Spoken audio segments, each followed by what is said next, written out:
Okay, now we're here, and I'm glad that you're here, and you know what? Hold on here. I'm glad that I'm here too. Glad that we're all here together for New Hope Radio. Going to begin a brand new series today, so I think you'll enjoy it. Hope you'll enjoy it. It's going to make a difference in our lives. That's why we're here.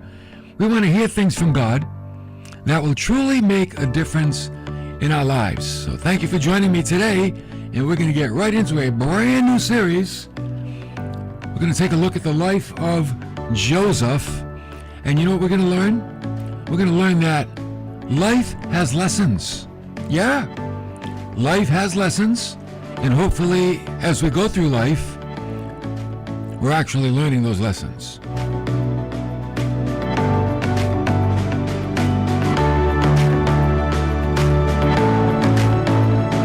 I got all kinds of new stuff going on over here. Got a new mixer. Got to get used to that. I got new headphones. Got to get used to them. I kind of like my old headphones. They were airplane headphones, my orange ones. They were from a plane. And, you know, they give them to you for nothing. I just love them. They sound so good. They started dying on me, falling apart. Time to get new ones. And the new ones are always too bassy. I don't know why they have to make them so bassy. Maybe for the music, but I'm not here for the music. I'm here for the audio, for the speaking. I want to hear clarity. So anyway, let's get right into this because you don't care about that. Life has lessons, and we're going to be in a series about the life of Joseph, and we're going to follow him, and we're going to learn from him, and we're going to see that Joseph had some real trying times in his life, but you know what he did? He learned from those trying times. He really did.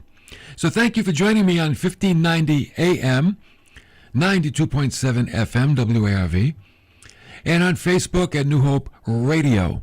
All right, thank you. All you guys, welcome aboard. And we know that life has some pain. Life can be painful. And as painful as life can be, one of the biggest pains in life is wasting the pain of failure. Wasting the pain of failure is worse than the pain of failure. Think about that. We need to learn from our failures. So even though failure might bring with it some pain, the failure to learn brings even more pain. Now, I always say, who needs more pain when you've got pain? Well, I don't always say that. Matter of fact, I think that's the first time I ever said it. But I might say it more often. Who needs more pain when you've already got pain? Okay? When you make the same mistakes over and over and over again in life, and you don't learn anything from them, what you're doing is you're adding to the pain of failure. Let me give you an example. A man was passed over for a promotion in his company. And he was so irate that he went to his boss and he demanded an explanation. Why was I passed over? He asked his boss, how could you ignore me? I've been working here for 25 years. His boss said, you don't have 25 years experience. You have 1 year of experience 25 times. And what does that mean? It means that he never learned anything. He kept doing the same things over and over and over. He never learned anything. And this is what's going to bring us to the life of Joseph.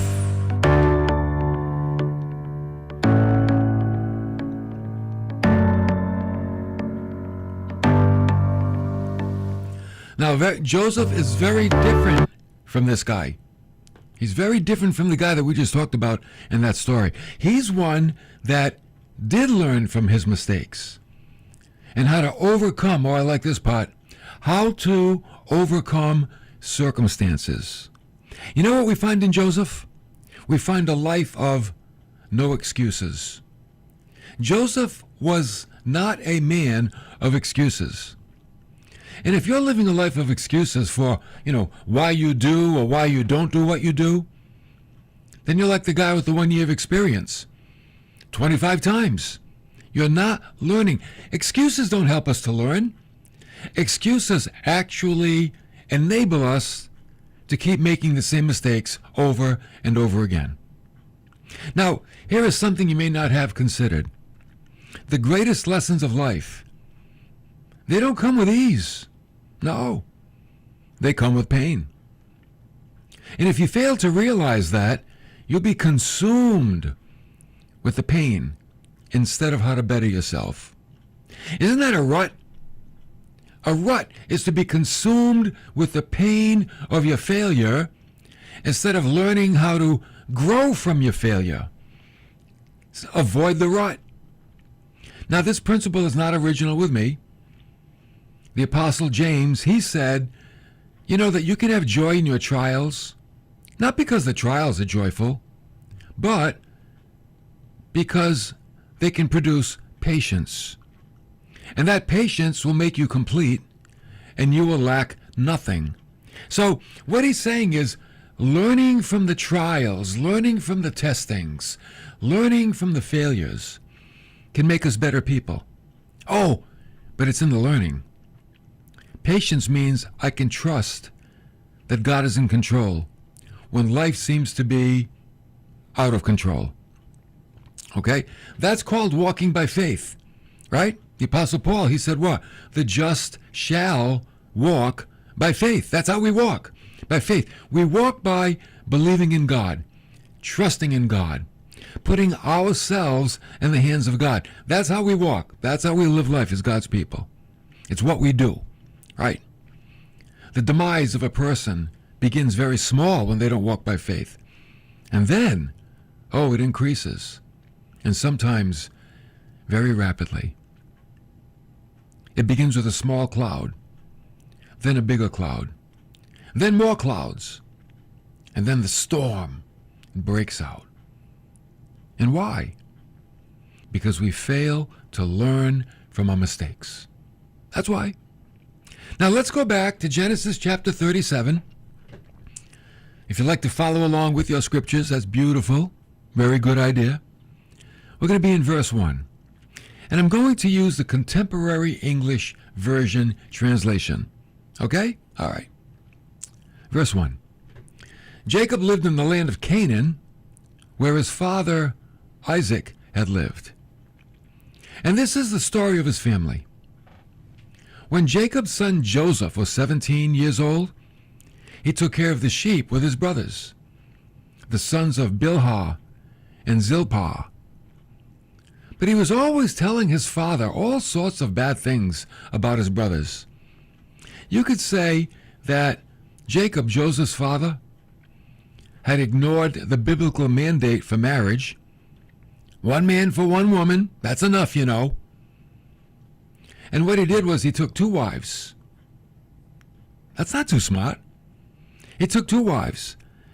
And this resulted in a family where there was Leah, wife number 1, she had sons.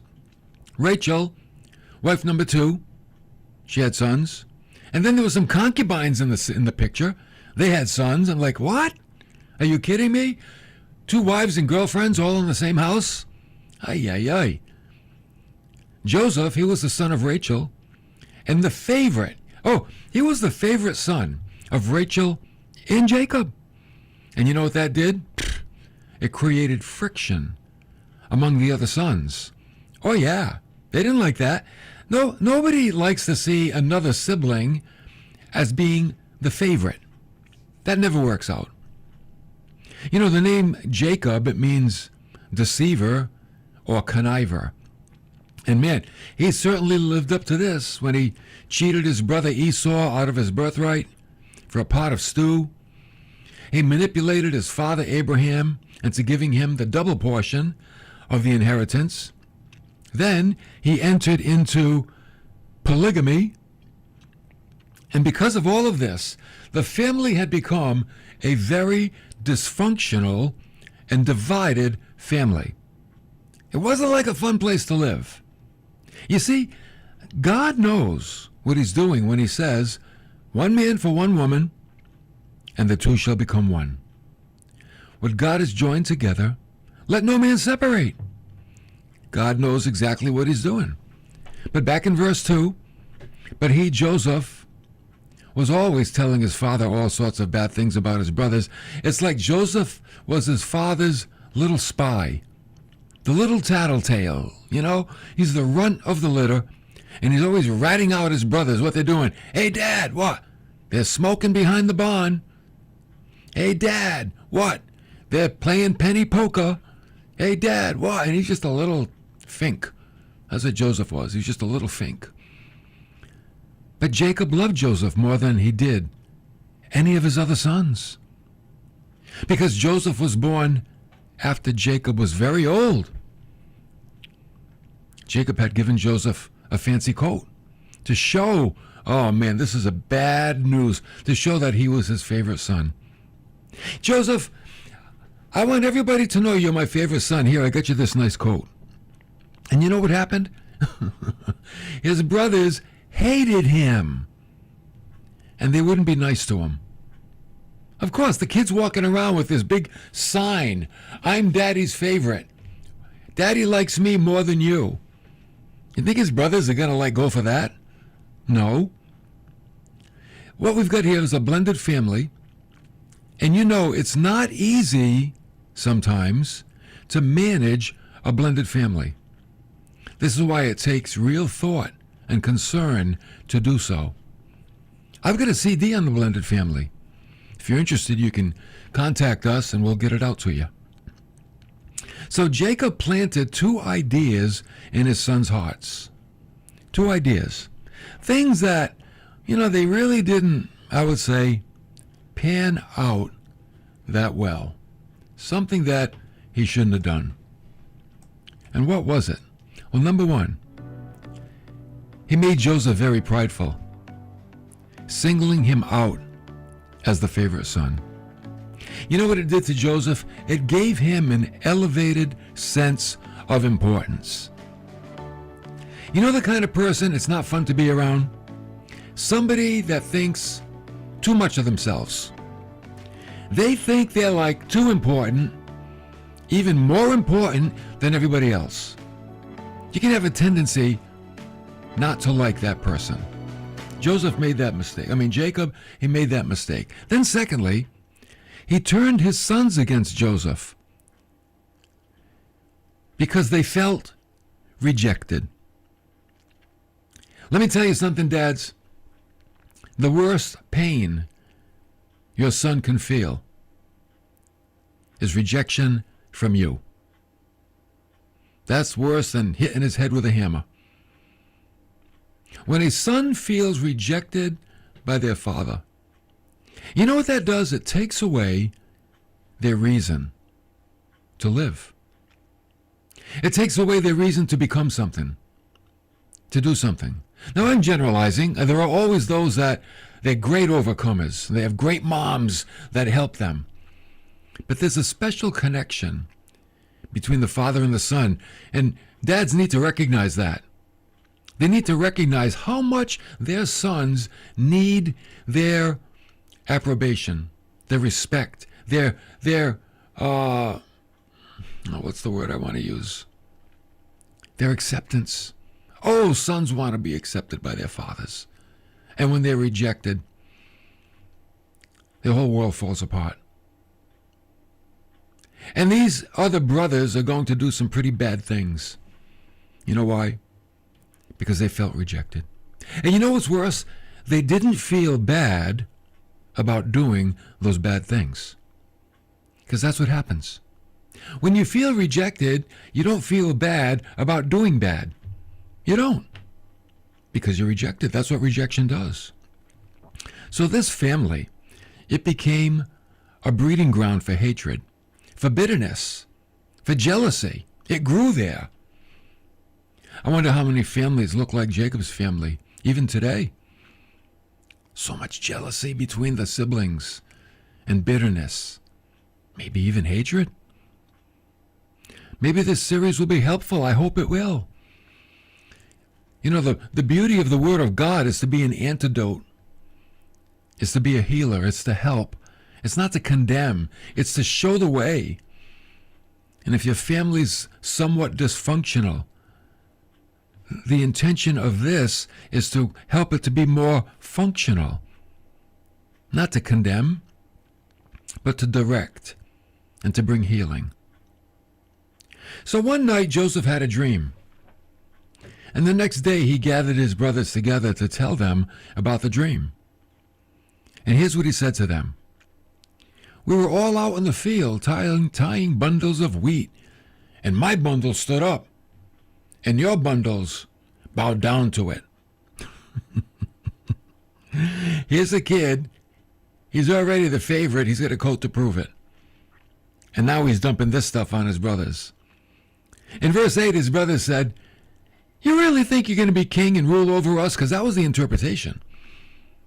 Now, you know what happened? They hated Joseph more than ever because of the dream. Oh, they hated him. They didn't dislike him. Before they just didn't like him. Now they hate him. Joseph's head, it seems to be inflating. It's like this balloon that's being filled with helium. Didn't he sense his brothers are hating him? Didn't he learn it was a good idea? Or it wasn't really a good idea to share dreams like that? You think he'd learn that? No, guess what? He had another dream. What's he eating? And then the next day he got his brothers together and he told them, I had a dream. The sun, the moon, and the stars, they all bowed down to me. Then he told his father the dream. And his father basically said, are you out of your mind? Are you crazy? You think your mother and I are going to bow down to you? Because that was the interpretation of the dreams. See, Joseph lived life on a different planet than his brothers, even his parents. He really did. His mind was so beyond where his family was. His experience of special treatment had become now his expectation. You know that happens. Did that ever happen to you? Someone may do something for you a few times and then you begin to expect it. Let's say somebody brings you a coffee in the morning at work. Monday, Tuesday, Wednesday, Thursday. I say, oh, that's nice. And then Friday they come in there to bring the coffee. And you say, hey, how come you didn't bring me a coffee today? Are you mad at me? Did I do something wrong? You see what happens? It becomes expectation. That's what happens to us in our minds. Special treatment becomes expectation. Hey, special treatment is a gift once in a while. Don't let it become an entitlement or an expectation. Don't let it do that.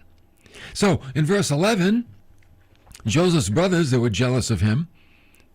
But his father,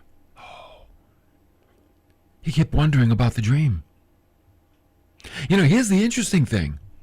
Joseph's dream did predict his future rise to greatness. Those dreams that he dreamed, yeah, they were going to come true one day. But instead of keeping them to himself, he flaunted them. See, there's a lesson here. God might have spoken something to your heart, something good about you. Don't be a braggamony. It's for you. If God wants someone else to know, he'll tell them. But don't let the blessings of God that are personal and in your heart cause you to get an inflated head and think that you have now become superior to mankind. Here's where the wisdom of Solomon would fit in. Let another praise you, and not your own mouth. A stranger, and not your own lips. That's good wisdom there, Solomon. In other words, if someone's going to speak well of you, don't let it be you. Let it be someone else. It means more. Doesn't it? Doesn't it mean more when someone speaks well of you than if you go around speaking well of yourself? Of course it does. So Joseph made 3 mistakes. Okay? And remember, this message is about life lessons. Okay? So we're looking at Joseph and we're learning some lessons for our own lives in this story. Okay? Mistake number 1. He lacked discernment. Joseph didn't, remember, he's 17 years old. Okay? He's still a teenager.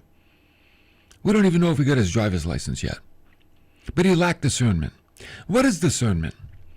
It's simply the ability to judge well. That's discernment. The ability to judge well, to judge a situation properly. Proverbs 10:13 tells us, on the lips of the discerning, wisdom is found, but a rod is for the back of him who lacks understanding. In other words, if you don't have understanding, you're going to be chastised. But if you have discernment, when you speak wisdom because you have discernment. I'm going to give a shout out to all you Facebookers, you people that post things on Facebook.